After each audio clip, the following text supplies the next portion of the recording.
Alien Earth. We're at the halfway point, so I'm going to do a little halftime report.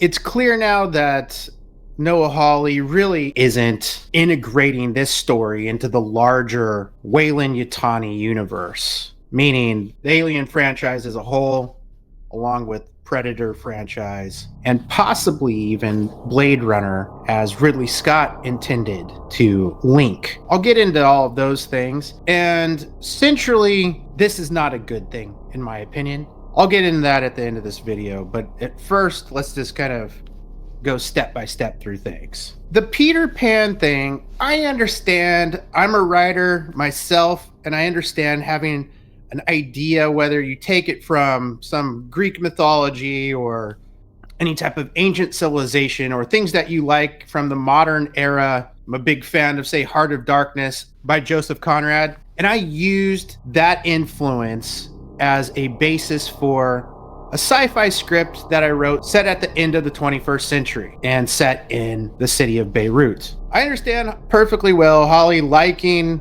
Peter Pan and using it for his influence for this show. But the degree to which he is shoehorned in things to, it's beyond a tip of the hat. It detracts from the story. It's so shoehorned that it takes away from what could have been a great story regarding the hybrids. Instead, we're left with nonsensical decisions to give children duties that only the most trained adult professionals should ever undertake. And one could say, look, they're not children, they're hybrids. It might not even be their consciousness. That's a question of how this transhumanism works. But nevertheless, even if it's just a downloaded consciousness in these superhuman bodies, they're still making decisions like 12-year-olds. This unenforced air of ramming everything through this prism of Peter Pan, it dovetails into another major issue in the show. And that's that the writing comes off is severely amateurish. The telltale sign of amateur writing for television and film is exposition.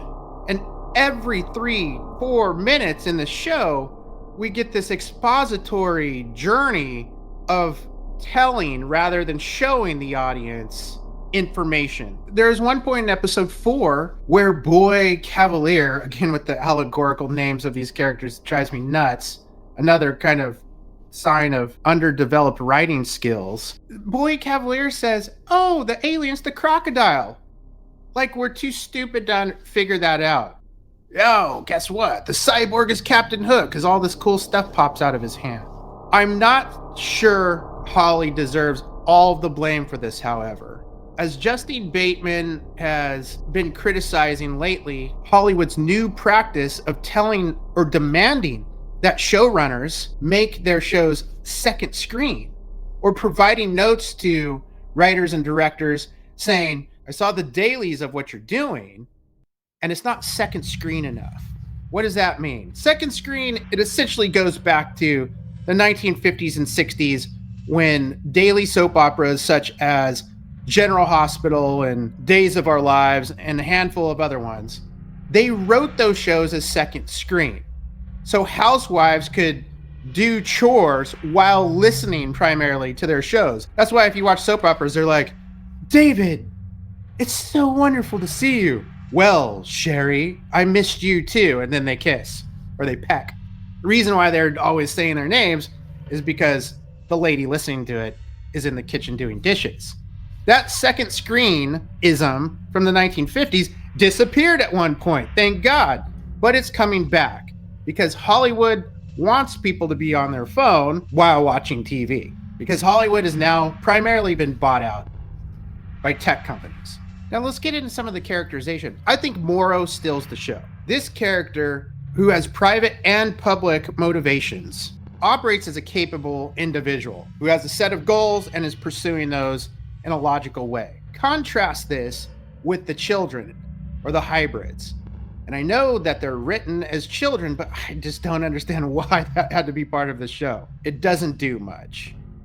And some of the kids are supposed to be like 12 and some are supposed to be, I think, 7 or 8. I'm not sure which ones are which, but they all kind of act like 8-year-olds. None of them really act like 12-year-olds. That's a big difference in strategic thinking and having motivational drive.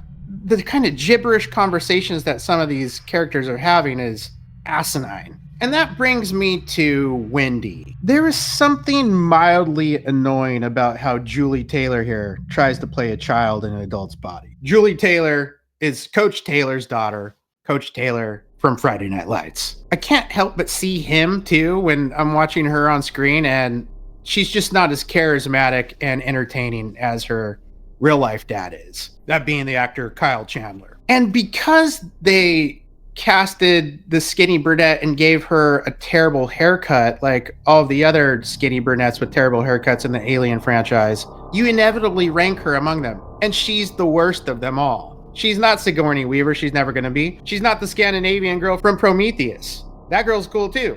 She's not even as cool as the girl in Alien Covenant. Nor is she as interesting as Winona Ryder in Alien Resurrection. And she's certainly not as cool as Amanda Ripley was in Isolation. Going forward in the last part of the season, I want to see Morrow's Noir. I don't want to see Wendy's adventure. I want to see the noir story of Morrow. His investigative approach as to get Weyland Yutani's property back. Him using tech to do so, which would make this a true tech noir, and that's what I want to see. Hopefully that happens. But I feel like we're just going to get more of the Wendy double down on, and she's really going to take the story over, especially now with this communicating with the alien thing.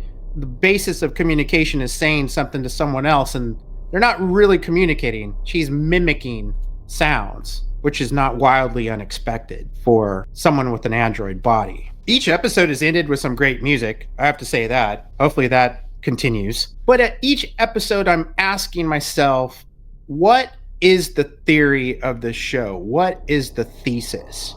That has not made itself evident thus far, and it should have in the first half. And the second half should be really bolstering evidence for that thesis. And that's just not what we're going to get in this show. So I've come to grips with that at least. Favorite alien thus far is the eyeball guy. The eyeball parasite, really cool. One of the more creative sci-fi horror contributions I've seen in a long time. One thing that's funny is at times the show has these Freudian slips, kind of like the conversation about the people that work for Prodigy saying, why are we sending children to do this? This is dumb. You know, the biggest one was a blanket with sleeves, an invention no one ever asked for. Kind of like where the show is going. We certainly want an alien TV show. Certainly want to see the alien on Earth. That's cool. But this version of that, I don't think most alien fans would have said, yeah, you know, let's have it focus on these child-minded androids, especially considering we're going to get the Blade Runner show next year, Blade Runner 2099, which brings me to my next thing. Ridley Scott linked Blade Runner to the alien universe in Prometheus. There's this huge TED Talk that's in Prometheus that has Peter Weyland talking about his advancements and stuff. In these special edition added-ons, you can see certain things where Weyland, in preparation for this TED Talk, is writing in a journal, and he discusses how Tyrell was his mentor. That's proof positive. Linked. Ridley Scott directed both Alien and Blade Runner, and he said they're linked. Therefore they are. This show could have steered into that, and it would have made it really interesting, especially considering we're getting a Predator movie that will link Predator and Alien even further. There's some other things in here too, like the brother being kept around as effectively a Voight-Kampff test to measure how she interacts with him. That's what Prodigy is doing. They're keeping the brother around to see if she's human or not, or to see if it's actually her.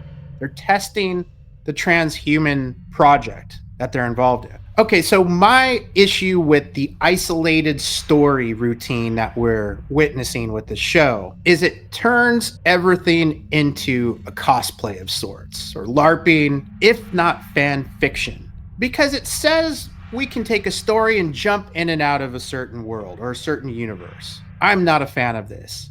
I want to see something progress. I want to see the larger story progress, and these interconnected universes being advanced. That's fascinating. The isolated, self-contained story serves no greater purpose. The reason I say that I was holding out hope at first that this would be connected in some type of way, at least to the Alien franchise, which is using its name, but there's some proof that it isn't, the biggest one being in the Ridley Scott timeline, the Weyland and Yutani corporations don't merge until 2099. And this is after Prometheus and the death of Peter Weyland. Alien Earth is set in 2120, and they mention that they've been on a 65-year mission, which puts us at 2055.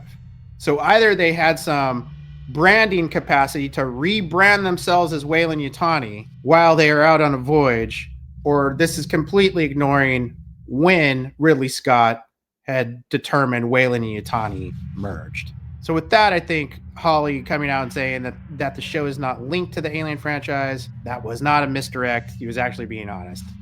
And that's disappointing. In the next half of the show, I hope it gets a little deeper into the questions of transhumanism from a philosophical point of view and a practical one, how you could use theoretically android bodies to put in a sleeve, kind of like altered carbon. Now, the brother said something interesting in episode 4. He said the old planet, talking about politics and how it didn't work and it moved to a megacore system. Is that Hawley's way of saying there's a multiverse or a quantum existence, an alien? You can just kind of have different stories in it. I don't know. Maybe that's a little hint at what he's doing. I like that there is a Neo-Feudalism within this crony capitalist society. It's interesting. It's a fair critique of capitalism, which you don't find that often, actually. The notion that mankind has gone from king to oligarchy to democracy, and now we're back to king. Boyd Cavalier says something like, "You're living in my world." That's what a king would have said. My biggest problem has been this has been a bit of a slog to get through. And as much as the boomer fans of Alien and Aliens hate the prequels of Prometheus and Covenant, I never find those two films hard to watch. I'm engaged in them. I think they're interesting. David's one of the most interesting characters in the Alien franchise. I never have a hard time to watch those movies. I enjoy watching them. This, I'm not enjoying it. I'm having a hard time watching it. It's almost like they're saying, please look at your phone, check Reddit, see what the score of the game is. Maybe episodes 5 through 8 will be better. I'm not going to hold my breath though. Let me know in the comments what you guys think. Who are you rooting for? That's what I'm really curious. Let me know in the comments who you are rooting for. Please like this video, and if you have not already, subscribe.